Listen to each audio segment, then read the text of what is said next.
आप देखे होंगे एक दाता और वो की आवाज अम्बेडकर परिवार लाइक परिवार। नमो तस्य भगवतो अरहतो सम्मा सम्बुद्धस्य। नमो तस्य भगवतो अरहतो सम्मा सम्बुद्धस्य। नमो तस्य भगवतो अरहतो सम्मा सम्बुद्धस्य। बुद्धं शरणं गच्छामि बुद्धं धम्मं शरणं गच्छामि संघं शरणं गच्छामि द्वितीयंपि बुद्धं शरणं गच्छामि द्वितीयंपि धम्मं शरणं गच्छामि तृतीयंपि संघं शरणं गच्छामि तृतीयंपि बुद्धं शरणं गच्छामि तृतीयंपि धम्मं शरणं गच्छामि तृतीयंपि संघं शरणं गच्छामि। पातिपाता वेदमणि सिक्खापदं समादयामि।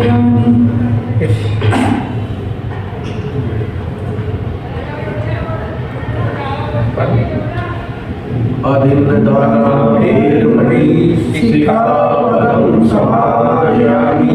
कामेषु मिच्छाचारा वेदमणि सिक्खापदं समादयामि। मुसावादा वेदमणि सिक्खापदं समादयामि। सुरामेरयवज्रपादश्रवण वेदमणि सिक्खापदं समादयामि। साधु साधु साधु बुद्धं नमामि धम्मं नमामि संघं नमामि। अहं वदामि सर्वदा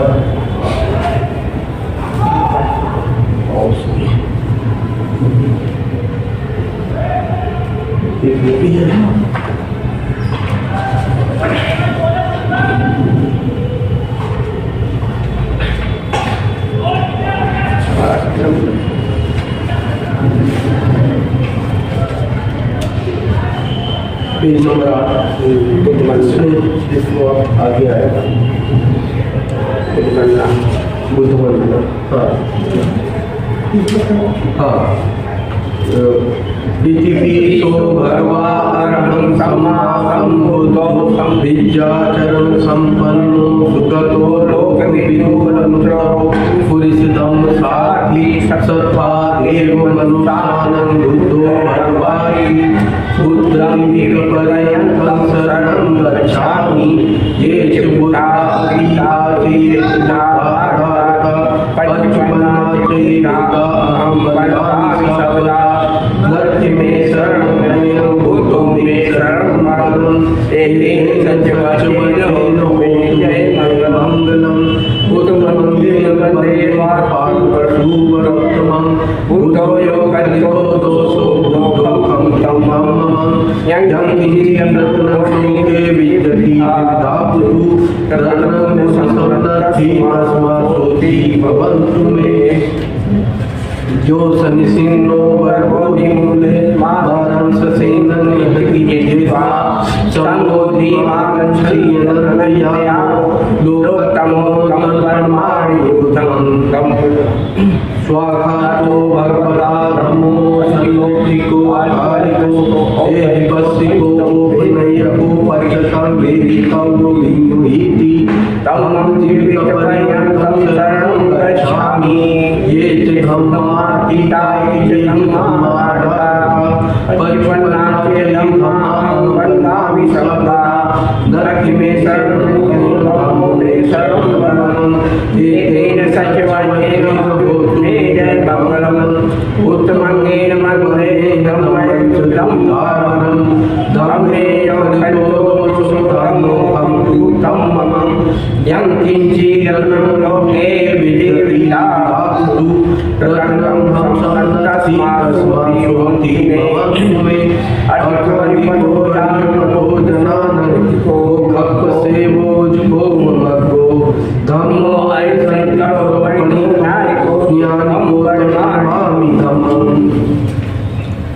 सुपटिपन्नो भगवतो सावक संगो उजुपटिपन्नो भगवतो सावक संगो आय पटिपन्नो भगवतो सावक संगो स्वामी पटिपन्नो भगवतो सावक संगो यदि गंग चट्टारी शिवानी युगानी अगला साव इस भगवतो सावक संगो आय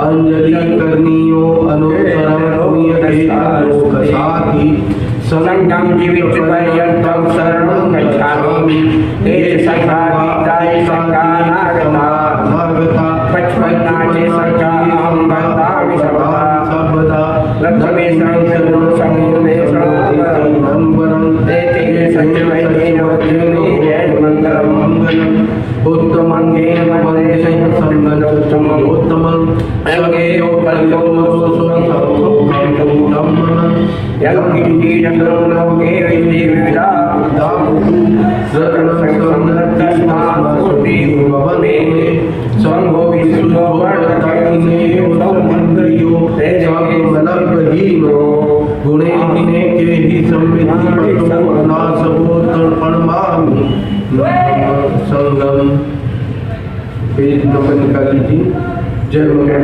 गाथा इसमें आएगा 25 हाँ हमारे में 14 है 25 में आएगा शायद 27 जय मंगल गाथा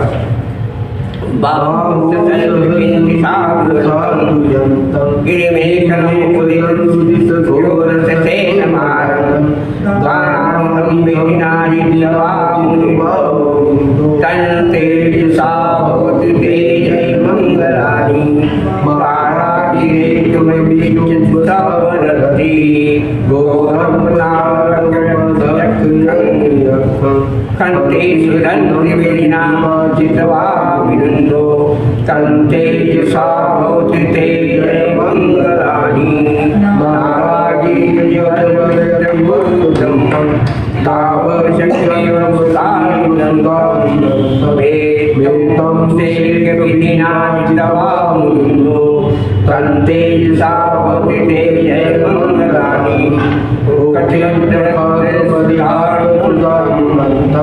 तावन्ति योगिनामहीमावृतं येदुभीषं भक्तमनोजितवामुनिन्दो तं ते सा भक्तिर्जय मङ्गलानि कत्वानुपर्तमुद्रमुद्रप्रिया चिञ्चाय सुवचनजनकाय मध्ये संसेव सोमिनाजितवामुनिन्दो तं ते सा भक्तिर्जय मङ्गलानि सच्चै विहाय मति सच्चकवाकेतु वागाभिरोपितमन्नद्यन्तभूतं पय्यावधि कुजल्तो जितवामुनिन्दो तन्ते सावतिते मङ्गलानि नन्दो बुद्धिमहिमहि पुत्तेन तेन बुद्धेन नमामयन्तु तन्ते सावतिते मङ्गलानि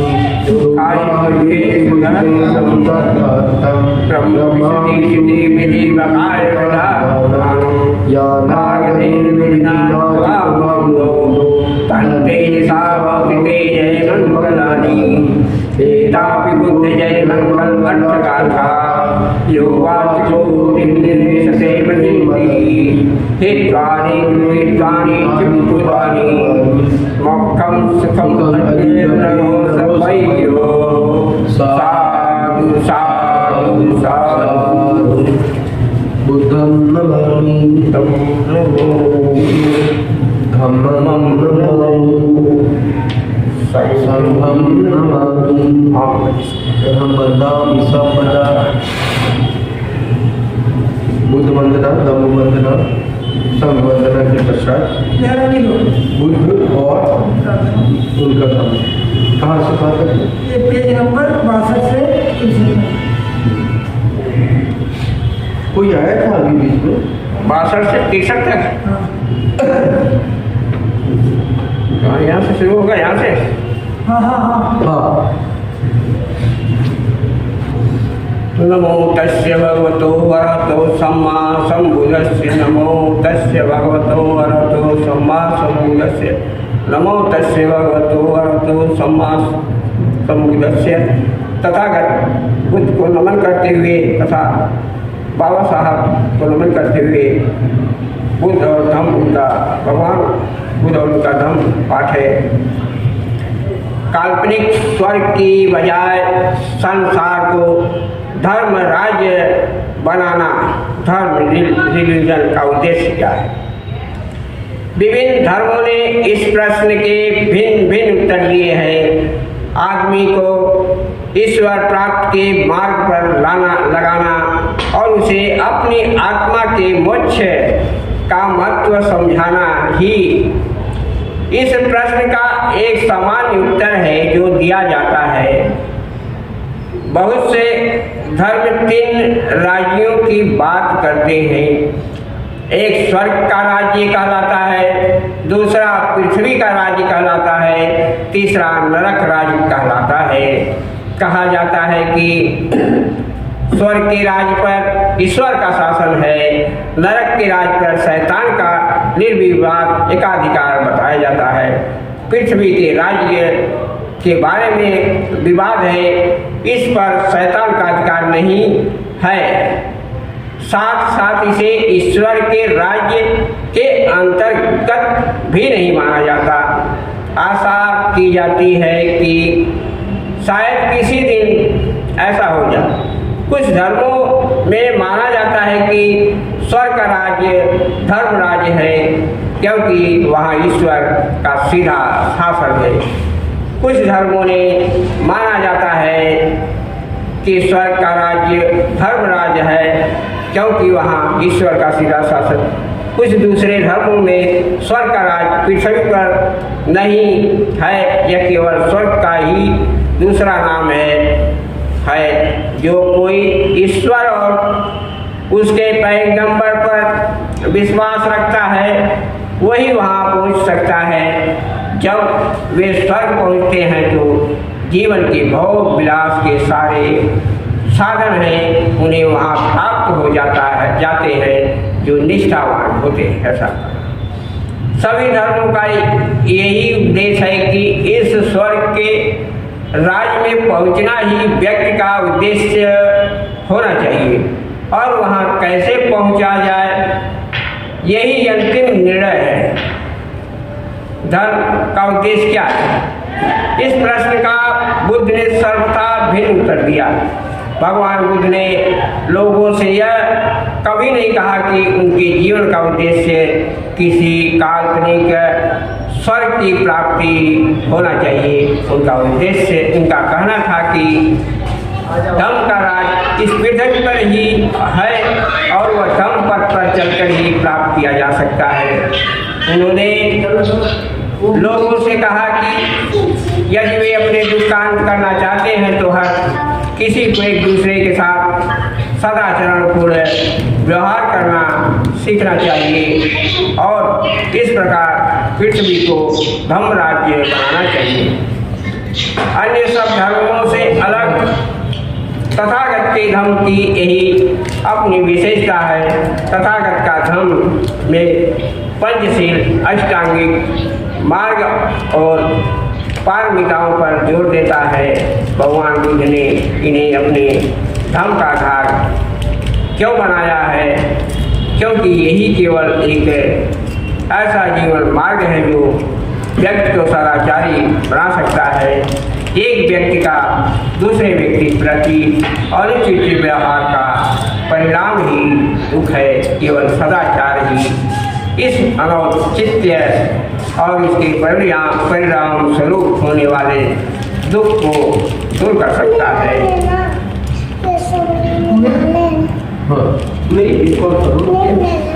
सिर्फ धम्म उपदेश देना नहीं, व्यक्ति को सदाचारी भी बनना।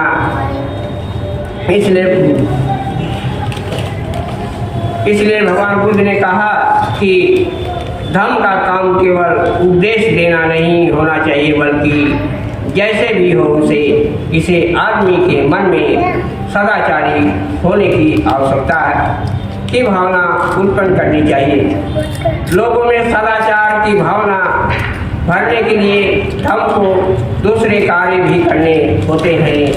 धर्म द्वारा व्यक्ति को यह शिक्षा दी जानी आवश्यक है कि कुशल कर्म शुभ कर्म क्या है और जो कुशल कर्म है उसका वह पालन करे।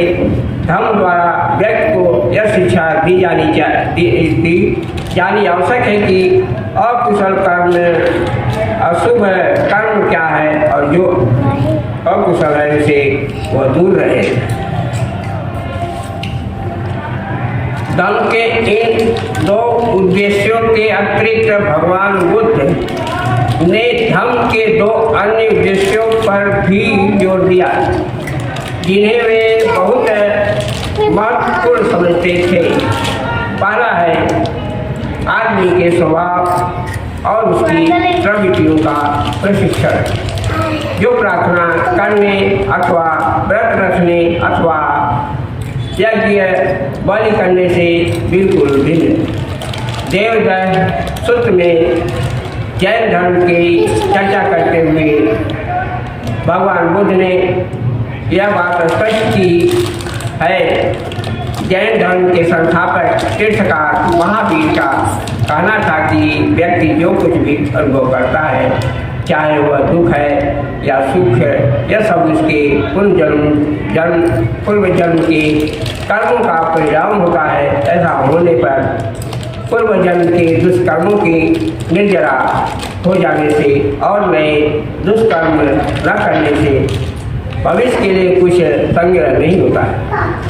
तो दुष्कर्मों का क्षय हो जाता है। जब दुष्कर्मों का क्षय हो जाता है तो दुख का क्षय हो जाता है। जब दुख का क्षय हो जाता है तो सुख दुख की अनुभूति वेदना का क्षय हो जाता है। जब वेदना का क्षय हो जाता है तो सारे दुखों का मूल छेद हो जाता है। यही जिसकी शिक्षा जैन धर्म में देता है। इस पर तथागत ने यह प्रश्न किया, क्या तुम जानते हो कि यहाँ ही और अब ही अकुशल प्रवृत्तियों का मूलछेद हो गया है और कुशल प्रवृत्ति की प्राप्ति हो गई है? उत्तर था नहीं। तब बुद्ध ने आपत्ति की तो पूर्व दुष्कर्मों की निर्जरा से और नए दुष्कर्मों के न करने से क्या लाभ है? यदि चित्त को इसका अभ्यास नहीं है कि वह अकुशल प्रवृत्ति को कुशल प्रवृत्ति में बदल सके, उनके मत में किसी भी धर्म की सबसे गंभीर कमी थी शुभ प्रवृत्ति या शुभ संस्कार ही किसी अस्थायी अच्छाई शुभ प्रवृत्ति के आश्वासन का अस्थायी आधार है। यही कारण है कि बुद्ध ने चित्त की साधना को प्रथम स्थान दिया है, जो कि चित्त प्रवृत्ति को सुधारने के प्रशिक्षण का ही दूसरा नाम है। दूसरी बात जिसे उन्होंने विशेष महत्व दिया वह यह है कि आदमी में अकेला होने की स्थिति में भी उचित मार्ग पर डटे रहने का साहस हो।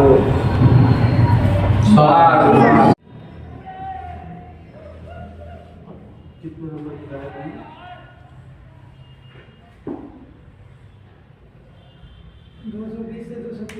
नहीं 200 नहीं, 320। नाग भगवो से 4 गाथाएं हैं।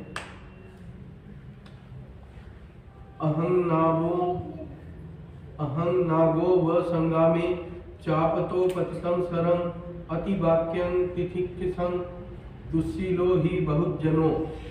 जैसे युद्ध में हाथी धनुष से गिरे बाण को सहन करता है, वैसे ही मैं कटु वाक्यों को सहूंगा, क्योंकि संसार में दुर्जन बहुत हैं। दंतं नयंती सम्मितिं दंतं राजा भीगुहिति दंतो सेठो मनुष्येषु योति वाक्यं तिथिक्खति।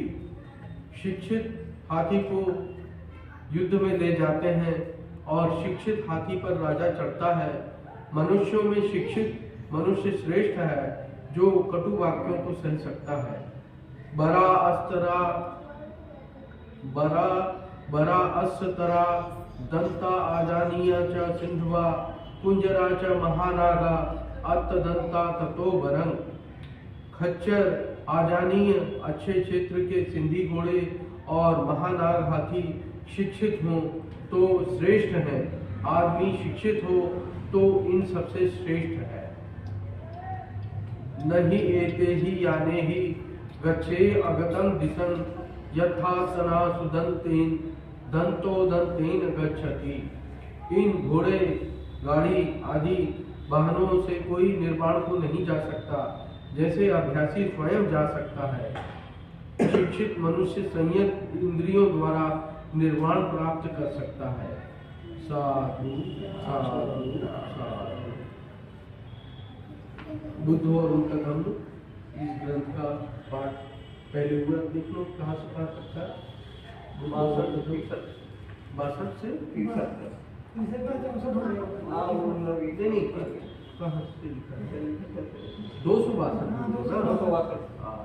62 बोल रहे हैं तो ये कहाँ से आ गया? 262। तो जो पाठ किया था आज का वो कहाँ चला गया? माइक वाइक चलो नहीं वैसे अलग बात है। गया कहाँ मेरे को ये समझ नहीं आ नहीं पहले ना हाँ? पहले ही नहीं निकाले। हाँ नहीं निकाले वो लग रहा हटा दिया नीचे कर दिया कुछ। वो ये सब वहाँ रखा है ये सब वहाँ नीचे रहता था उसको यहाँ हटा के कर दिया। रखा है किसी ने हटा दिया। मशीन नीचे रखी है। ये जो दो डब्बे हैं ना ये उसके ऊपर रखा रहता था।